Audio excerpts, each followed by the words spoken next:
Encore une fois, je vous salue au nom de notre Seigneur Jésus-Christ.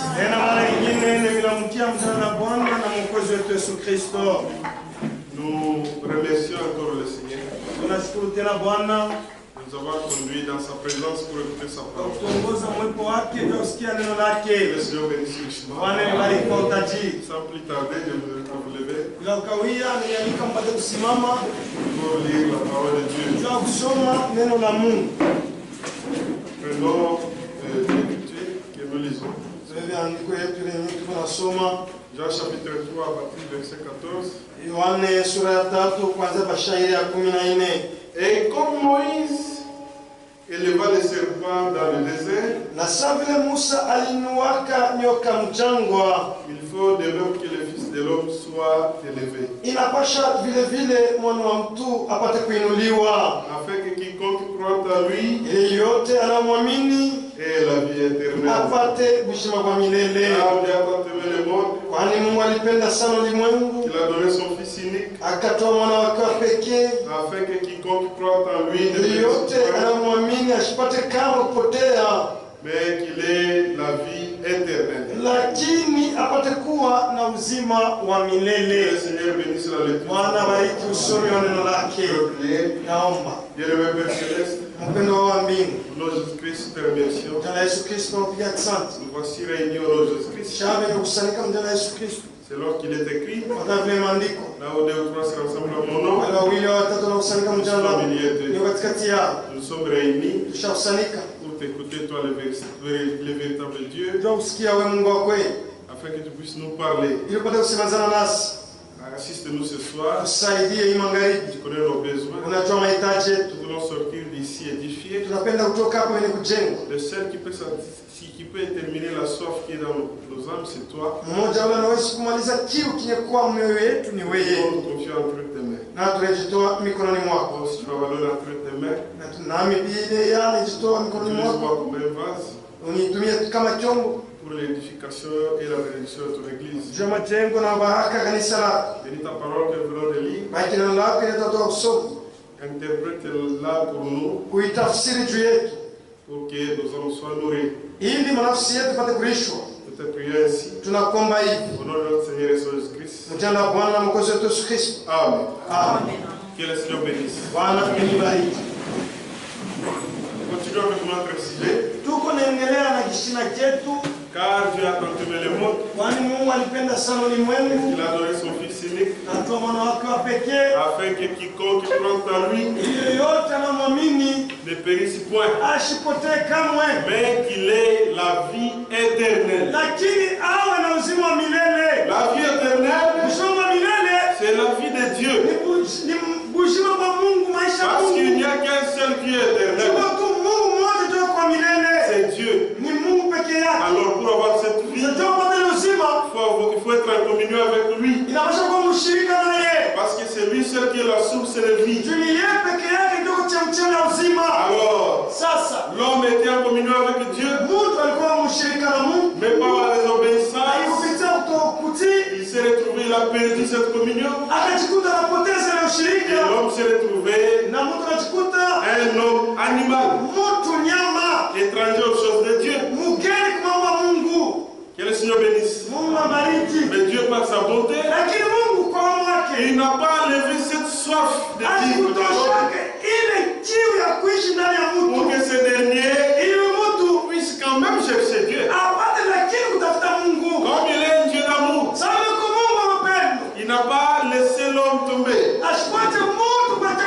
Il a prévu un moyen pour sauver celui-ci, afin de rétablir cette communion, pour que l'homme puisse revivre éternellement. Que le Seigneur bénisse. Et ce moyen-là, étant donné que l'homme a péché dans la chair humaine, la solution ne devait venir que par ces mêmes moyens. Malheureusement, toute la création était corrompue. Tous les hommes étaient coupables. Personne ne pouvait sauver son prochain. Même s'il a la bonne volonté, il ne peut Dieu par sa grande miséricorde, lui-même, il a dit, dites à ceux qui sont troublés, qu'ils soient tranquilles. Je n'enverrai pas quelqu'un. Je viendrai moi-même. Et je vous sauverai. C'était une information qui a nourri tous les espoirs.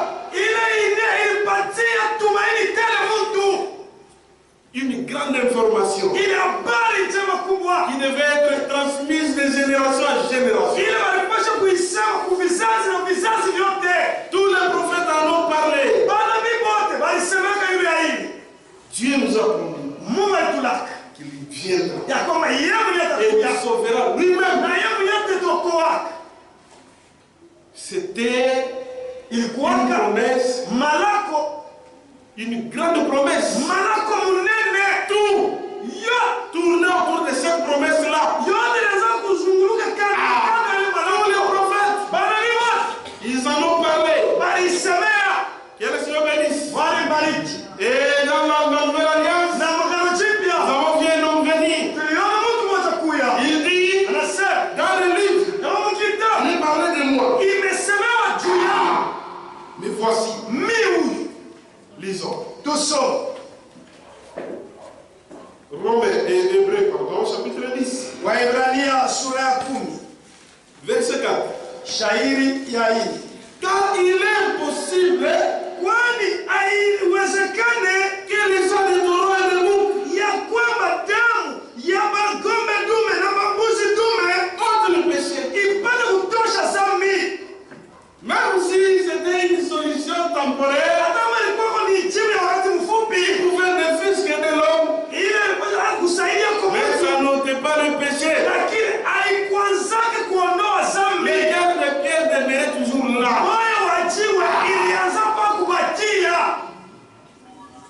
C'est pourquoi Christ, entrant dans le monde, dit, tu n'as voulu ni sacrifice, ni offrande, mais tu m'as formé encore un sacrifice offert par les gens qui ont des cœurs de pierre, ni qui sera tout. Ce n'est qu'une coutume. Ils en ont pris comme une coutume. À chaque fois, c'était un échec. Et Dieu n'a créé plus cela. Verset 6. Tu n'as créé ni holocauste, ni sacrifice pour le péché. Alors j'ai dit, voici je viens. Dans le rouleau du livre, il est question de moi. Pour faire en Dieu ta volonté. Que le Seigneur bénisse. Prenons le verset 9 pour gagner le temps. Il dit ensuite, voici je viens pour faire ta volonté. Il abolit ensuite la première chose.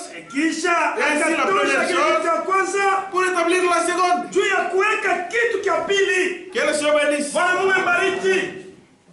Parce qu'il fallait un homme qui devait satisfaire toutes les conditions que Dieu exigeait pour acheter l'homme. Et cet homme devait être dans la chair humaine. Maintenant, qui pouvait le faire? Abraham, Moïse, Branham, personne. Parce que tous étaient coupables. Mais il y a un homme qui est venu, comme Adam, pour pécher. Il a brisé la parole. Moi je viens accomplir toute la parole pour sauver cet homme. C'était grave. Et quand cet homme est venu,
vile ndikwepo Franka anasema. Le christianisme traditionnel. Kikristo cha Bisela. Page 12. Ukurasa wa 12. Il dit, Anasema ici, hapa nous ne nous intéressons pas aux idées des hommes, mais bien à ce que Dieu nous a fait connaître au travers d'hommes qu'il a appelé d'une voix audible à son service. C'est au prophète de l'Ancien Testament. Il a été accordé et publié les développements de l'histoire du salut.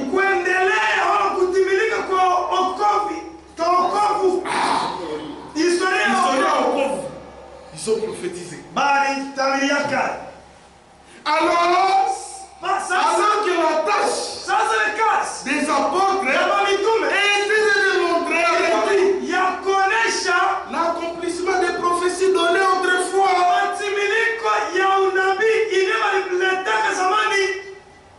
Cet homme dont on parlait de ceci, c'est Jésus-Christ. Les prophéties sont accomplies. C'est pourquoi, frère, l'objet de notre prédication, c'est Jésus-Christ crucifié. Parce que cette œuvre-là met fin au péché. Cette œuvre-là ouvre la porte pour les ciels. Tout est accompli. C'est pourquoi Paul dit, nous ne prêchons pas nous-mêmes. Nous prêchons Jésus-Christ.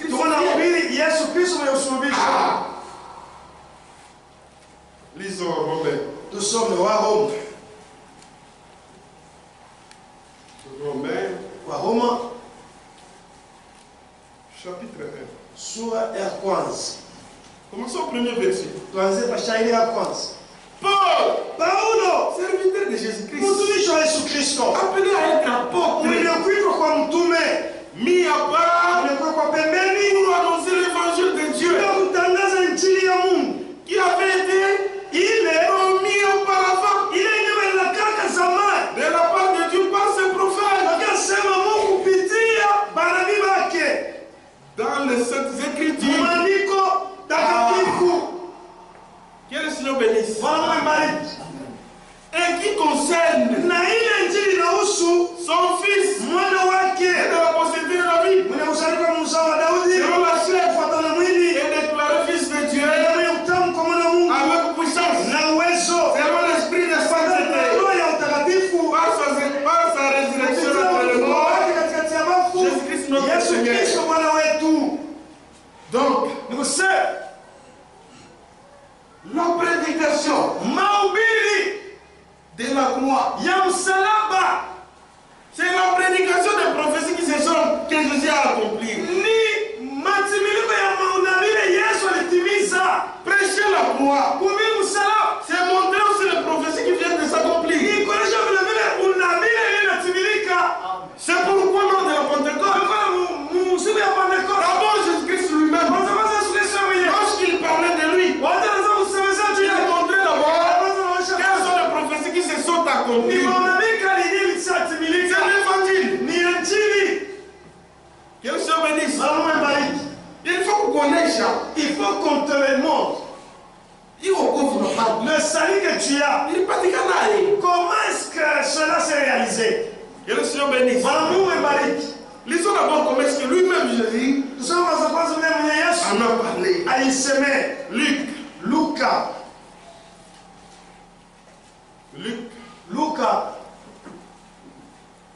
verset 24.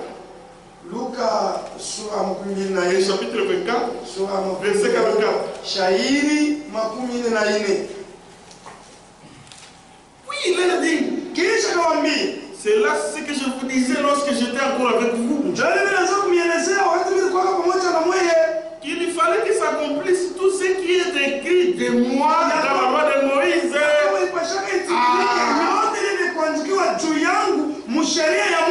Dans les prophètes et dans le psaume. Que le Seigneur bénisse. Parce qu'il s'agissait d'une œuvre qui devait rétablir cette communion qui était rompue.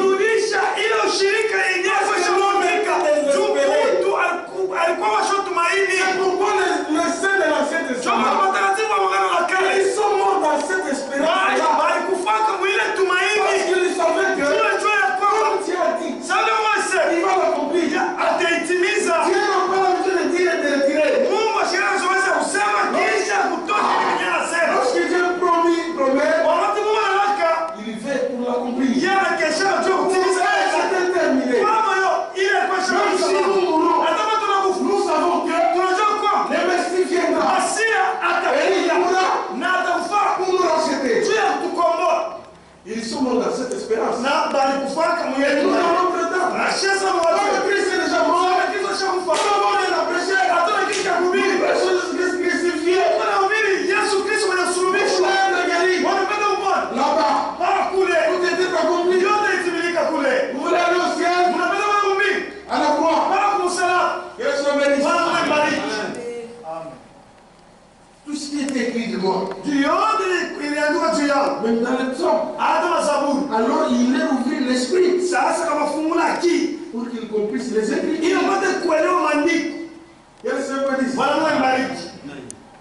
Et il leur dit, ainsi il est écrit que Christ souffrirait. Il est écrit que Christ souffrirait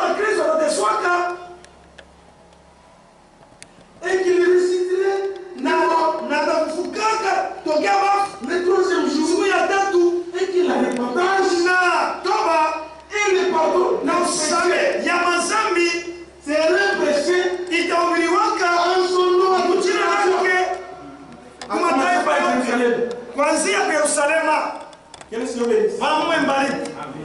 c'est pourquoi c'est mort, c'est pour rétablir cette communion qui était rompue. Parce que lorsque Dieu regardait l'homme, malgré les sacrifices, malgré les holocaustes, dans les guerres de l'homme, c'était toujours un cœur de pierre. Pourquoi pas que Dieu peut descendre dans un cœur comme ça? Alors, il fallait payer le prix pour permettre à l'homme de retrouver sa relation qu'il avait avec Dieu. Que le Seigneur bénisse. C'est pourquoi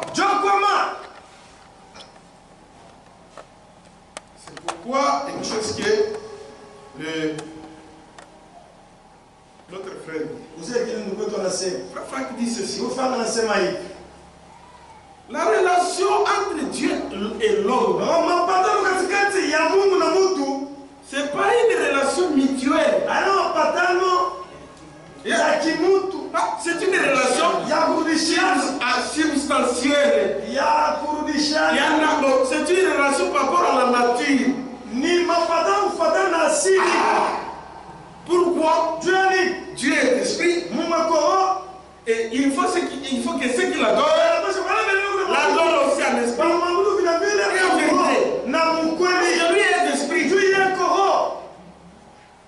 Or, nous croyons en Jésus-Christ. C'est pour être des fils et filles de Dieu. À travers la nature de Dieu. Amen. Écoutez ce que Frère Franck dit. Dans la brochure, il est écrit. Il dit.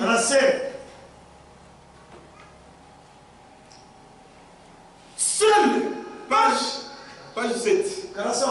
Seuls ceux qui ont la nature et la vie de Jésus-Christ en eux peuvent être un en esprit avec lui.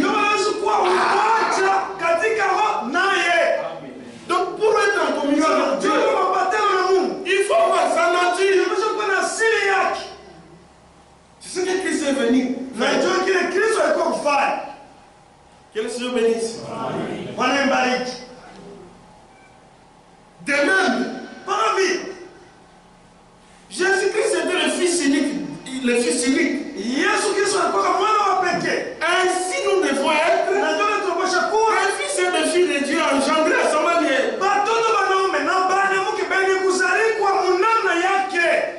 En considération de cela, il est écrit dans Romains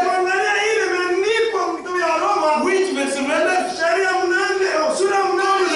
Comme le premier d'entre plusieurs frères.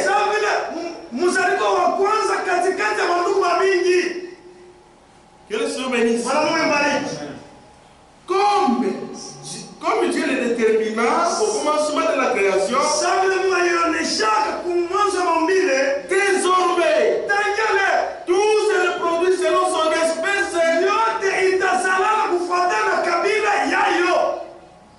En répondant cela dans le domaine spirituel,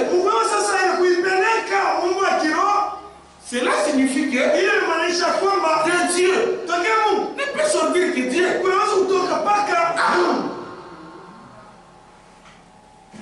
Et qu'également, qu'il ne peut sortir du Fils de Dieu,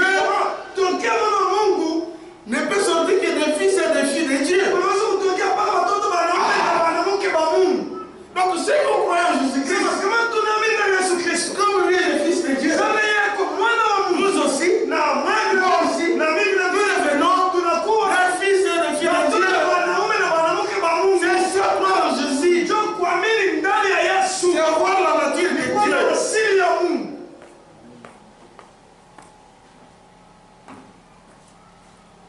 Écoutez, ce que la Bible dit. Prenons Jean. Jean.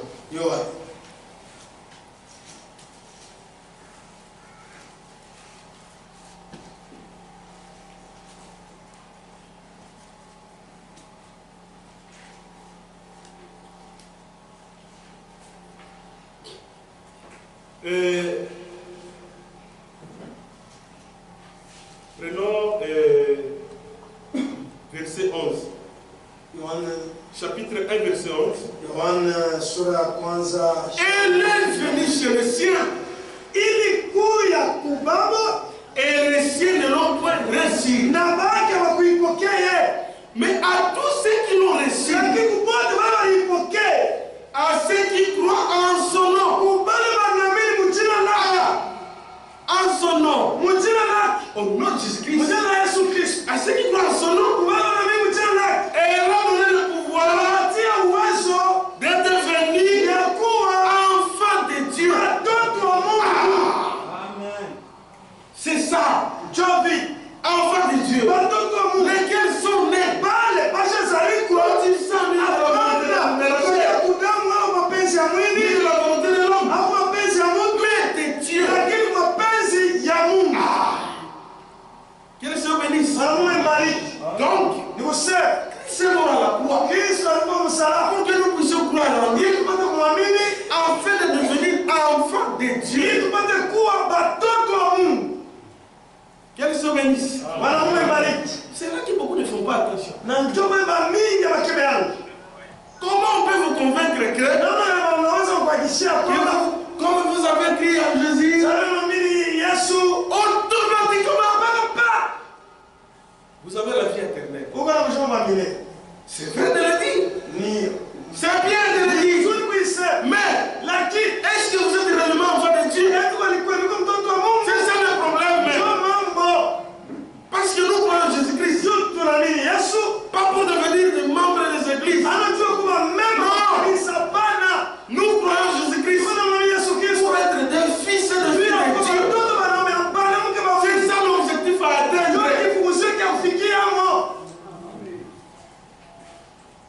Pourquoi? Parce que la seule chose qui garde cette relation entre Dieu et l'homme, c'est la parole de Dieu. Alors pour être dans cette communion-là, il faut avoir la nature de Dieu pour vivre dans la parole de Dieu. Là, c'est bon. Parce que ce que Dieu a donné à l'homme pour vivre éternellement, c'est la parole. Tant qu'Adam n'a jamais brisé la parole de Dieu,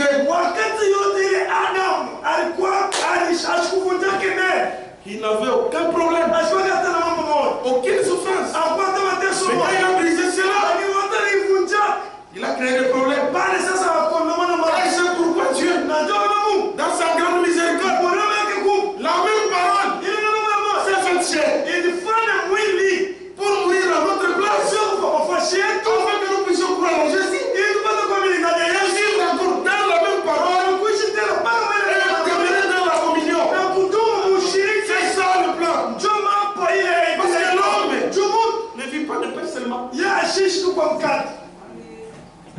Que le Seigneur bénisse. Donc l'homme, il est tombé. Et le droit de rachat, le prix de son rachat, il fallait la mort d'un homme juste. Il fallait le sang. Pourquoi? Parce que le sang, c'est le prix, c'est notre droit. Lorsque nous approchons de Dieu, on lui montre cela. On lui dit, Seigneur, regarde à la croix. Et la Bible dit, le sang de Jésus-Christ parle pas. Mieux que celui là-bas dans sa main. Parce que lorsque vous croyez en Jésus, là, vous avez le droit en tant que fils de demander tout ce que vous voulez. Mais si vous n'avez pas encore cru en Jésus, la seule relation qui est entre vous et Dieu, c'est le créateur et la créature. Tout simplement. Mais nous, au-delà d'être ces créatures, je suis rapide. Ça va? Ok. Au-delà d'être ces créatures, nous sommes ses enfants. Que le Seigneur bénisse. Parce que cette relation n'est maintenue que par la parole de Dieu. C'est pourquoi Dieu a prévu. Il dit,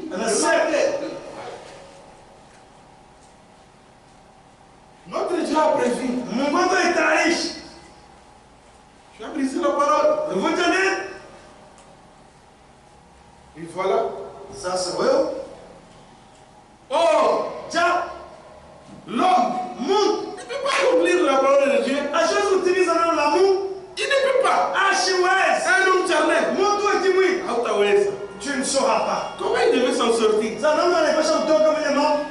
La même parole s'est faite chair. Il est venu mourir à la croix pour mettre fin au problème du péché. Et notre Dieu a dit, maintenant que le salut est possible, ce salut ne peut être obtenu que par la foi. Par la foi. Parce que écoutez ce que Frère Branham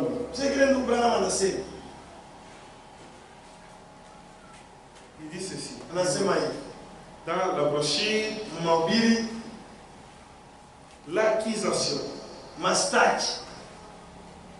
Il dit ceci. Page et paragraphe 101. C'est pour ça qu'on ne voit pas grand-chose se produire dans les églises. Elle confesse qu'elle croit au sang. Elle croit au sang.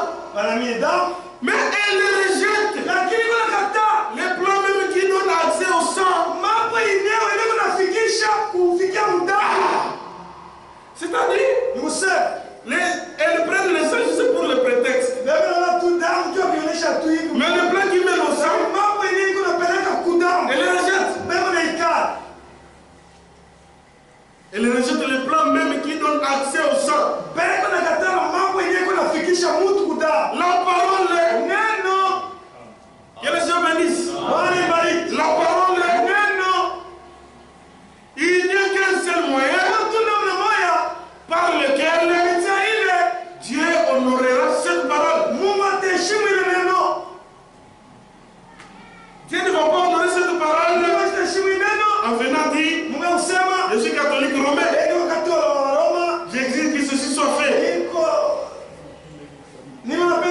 Vous ne pouvez pas faire ça. Que vous soyez méthodiste, baptiste, pentecôtiste, vous ne pouvez pas faire. Le seul moyen pour vous y arriver, c'est avec la miséricorde de Dieu, par sa grâce, de venir à travers le sang versé de Jésus-Christ. C'est que le sang est le prix que Dieu exigeait. Imaginez-vous, même dans un magasin, si on achète un bien pour vous, on vous donne une facture. Ça, c'est la facture qui va retirer seulement. Tu ne peux pas entrer comme dans ton magasin. Tu ramasses et tu sors comme tu veux. Non! Tu dois respecter ce qu'on te dira. C'est la même chose. Dieu est merveilleux. Dieu est miséricordieux. Mais écoutez ce qu'il dit. Suivez ses directives. C'est pourquoi il a prévu. Écoutons. Jean chapitre 5, verset 24. Jean chapitre 5, verset 24. Il dit, en vérité, je vous le dis, c'est lui qui écoute ma parole et qui croit à celui qui m'a envoyé à la vie éternelle. Qu'elle se bénisse. C'est pourquoi Dieu a envoyé des hommes qu'il a confié lui-même et qu'il a appelé, qu'il a envoyé pour témoigner de ce qui s'est passé exactement à la croix. Parce qu'ils ont l'esprit de vérité. Cet esprit de vérité conduit ces hommes à témoigner rien que la vérité. Parce qu'aujourd'hui, Dieu nous a confié à aller témoigner cette bonne nouvelle, témoigner et annoncer ce qui s'est passé. Si vous n'êtes pas appelé, vous allez un témoignage à Mubaya. Tu vas donner un mauvais témoignage. C'est pourquoi, qu'est-ce que Dieu fait? Lorsqu'il vous sauve, vous êtes une nouvelle créature et il prend la parole de la réconciliation. Il la place en vous.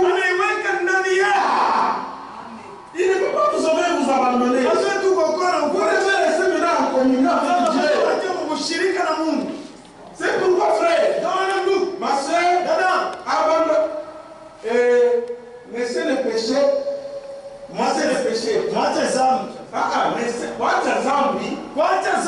Ce n'est pas laisser le voler, laisser le péché. Abandonner le péché, c'est croire en Jésus-Christ. C'est ça, Parce que lorsque vous croyez en Jésus, Christ va vous donner une nouvelle créature. Et il va vous donner quelque chose qui garde la communion entre vous et Dieu. Il nous passe la parole de la réconciliation. Cette parole va vous aider à avoir une vie digne de l'évangile. C'est pourquoi même celui qui a déjà cru en Jésus, jusqu'à l'enlèvement, on prêche toujours l'évangile de Jésus. Parce que si vous arrivez à vouloir te faire mal, la Bible nous dit, nous avons un avocat auprès de Dieu qui intercède pour nous. Cet avocat c'est qui? Pourquoi il intercède? Parce qu'il est mort à votre place. Lorsque vous regardez à la croix, l'amour de Dieu qui inonde votre cœur, la vie la kouma kuro. La t'inquiète. Et tu as honte. On a avancé. Tu te relèves et tu continues. Nous avons lu cette écriture, lisons là. Wakorintho wa pili sura ya 5. Maintenant, verset 17. Shairi ya 10 na Si quelqu'un est en Christ, kama mtu eko ndani ya Kristo, il est une nouvelle créature. eko kiumbe kipya. Les choses anciennes sont passées. Ya zamani bishapita. Voici toutes choses sont devenues Vitu nouvelles. vyote vinakuwa vya mpya. Et tout cela Na ile yote vient de Dieu, inatokea kwa Mungu. qui nous a réconciliés Patanisha avec lui par Christ. kupitia Kristo. Et nous a donné le ministère de réconciliation. Kupatia huduma ya mapatanisho. Écoutez le verset 19. Car Dieu était en Christ. Mungu alikuwa ndani ya Kristo. Réconcilier le monde avec lui-même. Ulimwengu na yeye mwenyewe. En imputant point aux hommes Kusamehe watu leurs offenses. makosa yao. Et il a mis Na aliweka en nous la parole de la réconciliation. Anaweka neno la réconciliation. C'est pourquoi Jésus-Christ, quand il a envoyé ses disciples prêcher la bonne nouvelle, il les a dit, lisons, lisons, Matthieu 28, Mathayo sura 28 verset 19. shairi ya 19. Allez, Endeni faites de toutes les nations mfano mataifa yote des disciples, bafuasi, les baptisant au nom du Père, du Fils et du Saint-Esprit, mkibatiza mjana wa Baba, Mwana, Roho Mtakatifu, et enseignez-les na muwafundishe à observer tout ce que je vous ai prescrit. tazamia yote niliyokuandikia.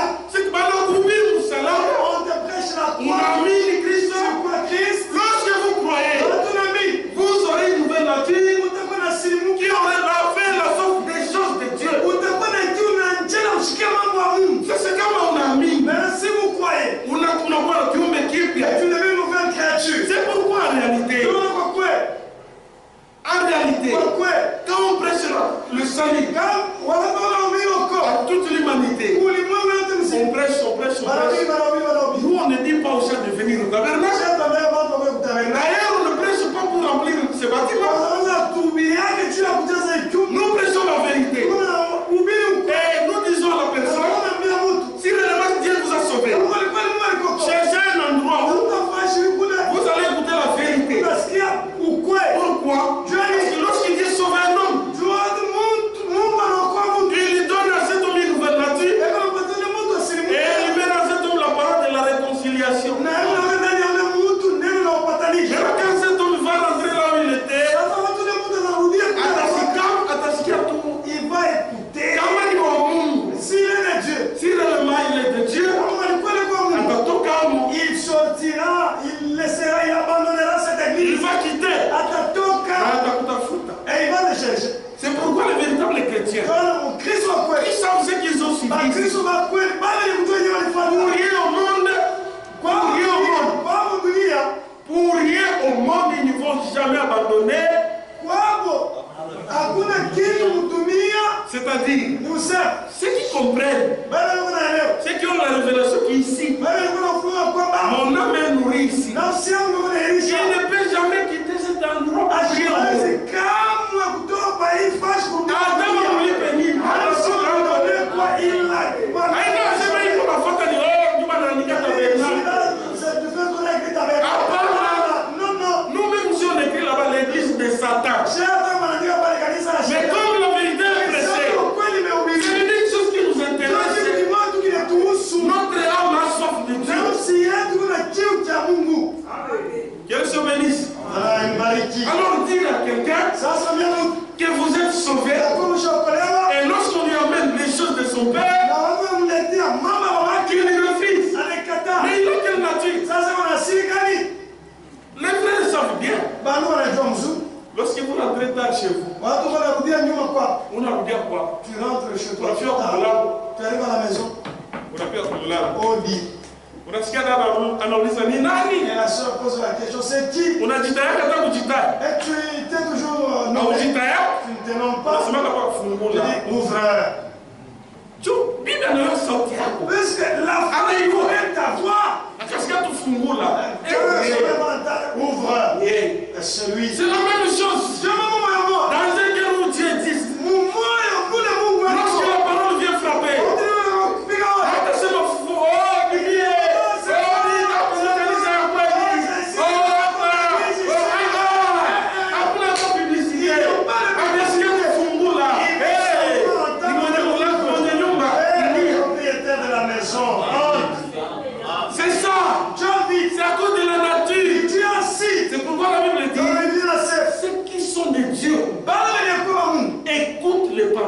Dieu. Banasikiaka neno la Mungu. Lisons. Tusome Jean 10. Yohane sura 10.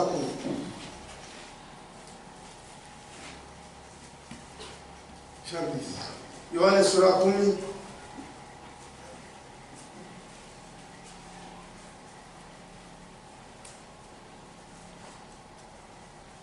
Lisons Jean 8. Vous gagnez le temps. Jean 8. Yohane sura 8. C'est lui qui est de Dieu. Écoute les paroles de Dieu. Vous n'écoutez pas. Parce que vous n'êtes pas de Dieu. Quel Dieu bénisse. Vous n'écoutez pas. Si vous étiez de Dieu, vous devriez découvrir facilement avec facilité. Il y a quoi? Ça, ce sont les paroles de Dieu. Écoutez ce que le prophète dit. Dans la brochure, la parole parlait. Il dit ceci. Dans celle que j'ai, il n'y a pas de paragraphe, mais page 37.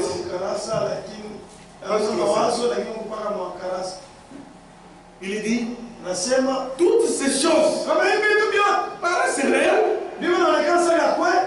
La Pentecôte paraît réelle. Oh, eh bien, j'appartiens à une organisation pentecôtiste. Cela ne vaut pas mieux que si vous viviez dans une porcherie. Cela ne fait pas la moindre différence. C'est seulement de l'erreur qui résonne. Et il se met qui retentit.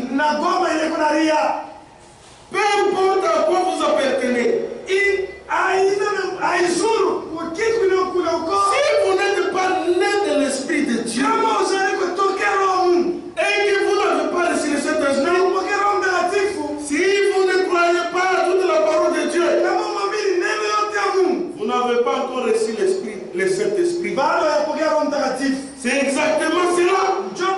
Quand vous entendez la vérité, si le Saint-Esprit ne vous conduit pas à elle, alors c'est qu'il y a en vous un autre esprit qui vous en tient éloigné. Quel se bénisse. L'esprit qui est en vous n'est pas le Saint-Esprit. Quand Jésus fit fiché, il était la chair de la parole de Dieu. Et quand nous recevons la parole de Dieu, nous devenons la parole de Dieu dans notre chair. L'église devait être dans cette position-là. Avoir l'esprit. Naître de l'esprit de Dieu. Cet esprit qui est dans l'homme donne à l'homme la soif d'entendre les choses de Dieu. Un homme qui est né de l'esprit de Dieu, la parole de Dieu, même s'il ne parvient pas à la vivre aujourd'hui, malgré tout, il va toujours demeurer. Frère, il y a beaucoup de frères ici, ils disent malgré les erreurs, qu'est-ce que j'irai ramasser dans l'église catholique? C'est que, même si vous avez je n'ai pas encore su vivre. Mais si tu pas vérité au moins, que j'écoute la véritable parole de Dieu. Parce que cette parole-là, c'est une épée. C'est une épée. C'est pourquoi souvent, lorsqu'on écoute la parole, on doit la prendre avec tout le sérieux. Parce que c'est une responsabilité. Écoutez ce que Jean dit.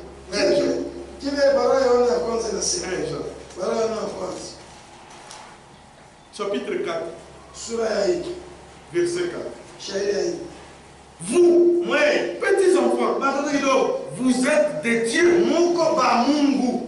Quel Dieu bénisse. Vous êtes les dieux. Et vous les avez vaincus. Parce que c'est lui qui est en vous. Et plus grand que celui qui est dans le monde.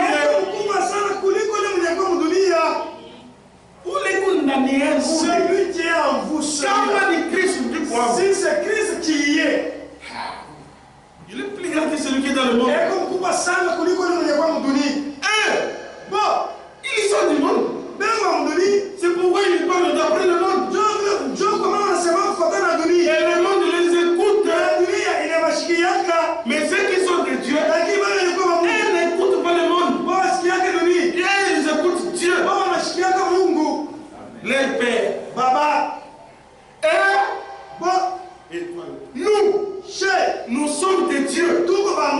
C'est lui qui connaît Dieu. Nous écoute. C'est lui qui connaît Dieu. Nous écoute. C'est lui qui n'est pas de Dieu. Ne nous écoute pas. C'est par là que nous connaissons l'esprit de la vérité et l'esprit de l'erreur. Tu dois naître de nouveau. Savoir que cet homme est né de nouveau, vous savez quoi dire? La seule unité de mesure, c'est la parole de Dieu. C'est la parole de Dieu. Un homme né de l'esprit de Dieu. Il ne pourrait jamais tolérer la dénomination. Parce qu'en réalité, une dénomination c'est quoi? C'est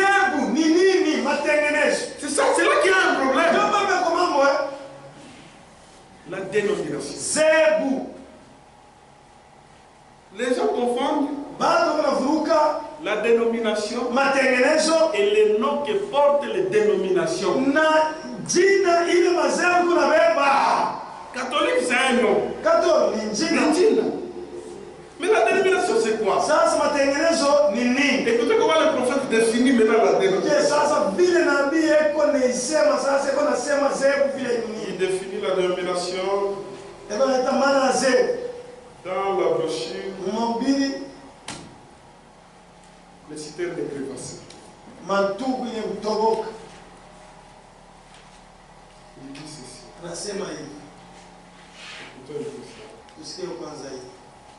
Voilà. Paragraphe 123. Toutes les choses en dehors de Jésus-Christ et sa parole de vie, c'est une citerne crévassée.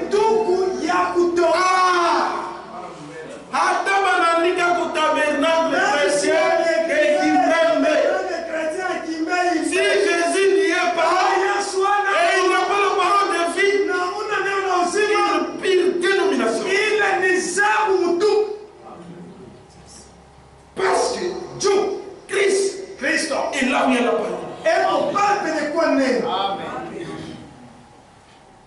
Tout ce qui essaie de remplacer cela, tout ce que vous essayez de faire pour arrêter de la paix, tout ce que vous essayez pour arrêter de la consolation et de la joie, vous savez quoi qu'ils se sont pour remplacer ceci? C'est une citerne de crévassés remplie de saleté.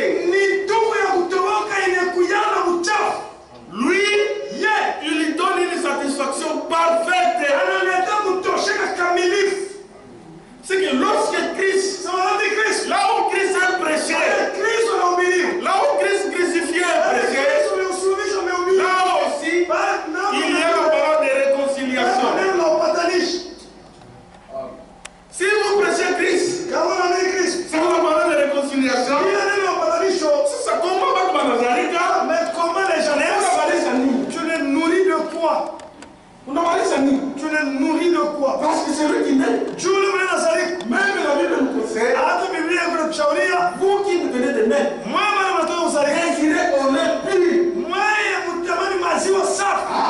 Lisons d'abord. Lisons. 2 Pierre.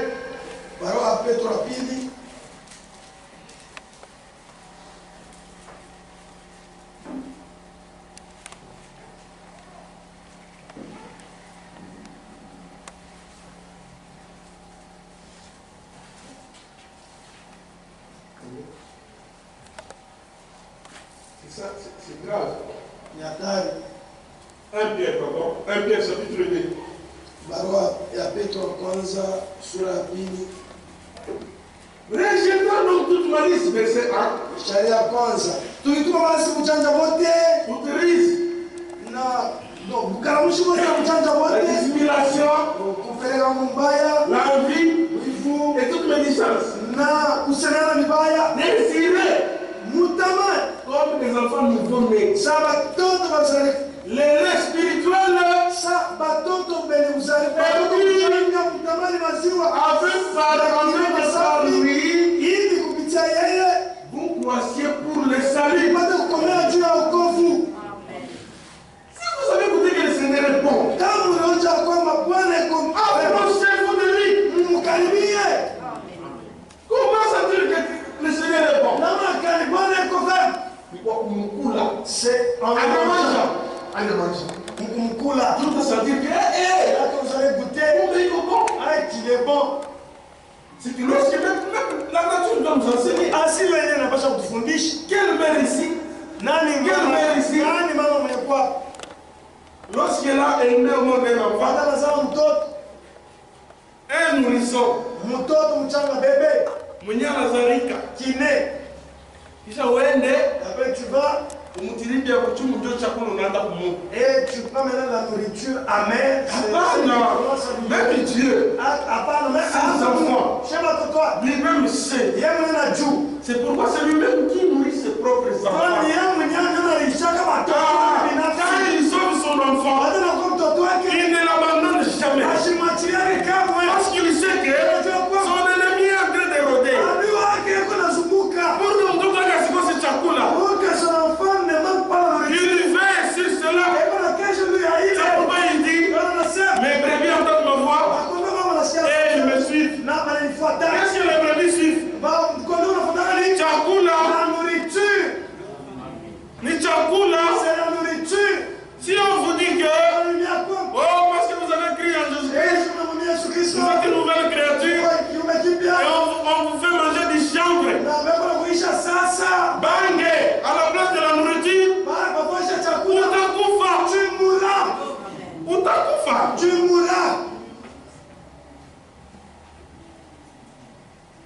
C'est pourquoi, écoutez ce que notre frère,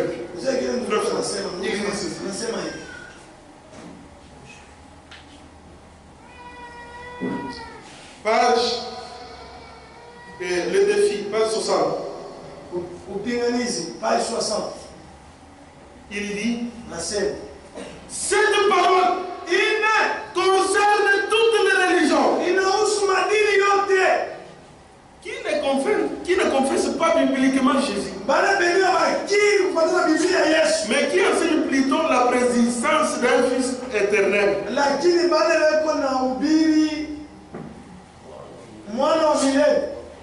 présence d'un Fils éternel. Il parle de Jésus comme étant le Fils. Tout le monde parle de Jésus comme du Seigneur. Oubliez que Jésus nous a dit, allez enseigner, annoncer cette bonne nouvelle et enseignez-les. Ils oublient cela. Si vous annoncez aux gens, c'est bien. Mais n'oubliez pas que Christ nous a dit, enseignez-les. C'est ce qu'on m'a fourni. Qu'est-ce que tu leur enseignes? Tout ce que je vous ai prescrit. Yote nimeandikia. Dieu l'a kuwafundisha. Ndio anapaswa kuwafundisha. Tous. But il parle de Jésus étant le Fils. ndio anasema Yesu kama mwana. Mais il ne même pas dans le témoignage correspondant à l'esprit. Lakini abadumu mwile ushuda kufuatana na roho. Et la parole de la prophétie. Na neno la unabii. Qu'elle se bénisse. Amen bariki. Donc, useme. C'est ce que Dieu fait. Et Mungu anafanya. Lorsqu'il prêche à quelqu'un, lorsqu'on prêche à quelqu'un, c'est pour amener cet homme à être en communion avec Dieu. Et cette communion, c'est fait dans la parole de Dieu. Que le Seigneur bénisse.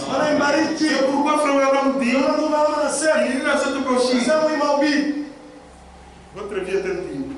Maisha yako eti na sawa. Paragraphe 270. Wazo 270. Permettez-moi de vous dire ceci. Niruhusu kuniambia hii. Pour terminer, Tumalize. la seule façon pour vous Namna ya moja tu ya de pouvoir vivre une vie digne de l'évangile, yapata kuishi maisha c'est yanastahili. de laisser l'évangile lui-même, c'est de laisser l'évangile lui-même, Injili wenyewe laisser chaque brin de l'évangile kuacha kila mbegu ya injili entrer en vous kuingia ndani yako et refléter ses promesses, na kuonesha maneno yake, les confirmer. kuihakikisha. C'est que nous devenons les enfants de Dieu.